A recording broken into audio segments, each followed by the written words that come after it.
আমরা কিন্তু দুইটা জিনিসে অবহেলা করি, একটা হলো প্রবাসী আর একটা কৃষি মানুষ যারা চাষবাস করে, এদেরকে আমরা অবহেলা করি, কিন্তু এরা কিন্তু অবহেলা করার জিনিস না।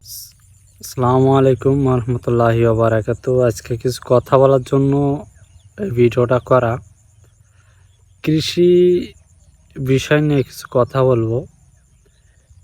সে বিষয়টা হচ্ছে যে ধান লাগালেই কিন্তু ধান হয়ে আসে না। অনেকে শহরের লোক আছে যে বলে কৃষি খ্যাত হ্যান ত্যান ৭৭ এসব কিছু বলে অনেকেই। তা যে একটা কৃষি যে কি পরিমাণে কষ্ট করে একটা ধানের পিছনে, এবং মানে বাচ্চা থেকেও মনে করেন এই ধানের যত্ন করে, আমার যতটুকু মনে হয়। আপনাদের কি মনে হয় অবশ্যই কমেন্টে জানাবেন। তা কি পরে আমি বিজলি বানতে আসছি, দেখেন বিজলি কিন্তু বানতে আসছি,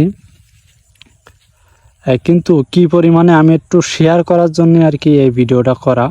আমি একটা জিনিস দেখাই, দেখেন মানে আপনার দুই হাতে মানে মানে কেউ এটা ধান কাটতে গিয়ে গেছে আর এটা বিজলি বানতে গিয়ে দেখেন কি অবস্থা। তবুও এই রক্ত ঝরে কোনো মূল্য নাই, রক্ত ঝরে তবুও মূল্য নাই লোকের কাছে। আমরা কিন্তু আমরা কিন্তু দুইটা জিনিসে অবহেলা করি, একটা হলো প্রবাসী আর একটা কৃষি মানুষ যারা চাষবাস করে, এদেরকে আমরা অবহেলা করি, কিন্তু এরা কিন্তু অবহেলা করার জিনিস না, কিন্তু তবুও এই সমাজের কাছে আমরা অবহেলিত। এটাই বাস্তব।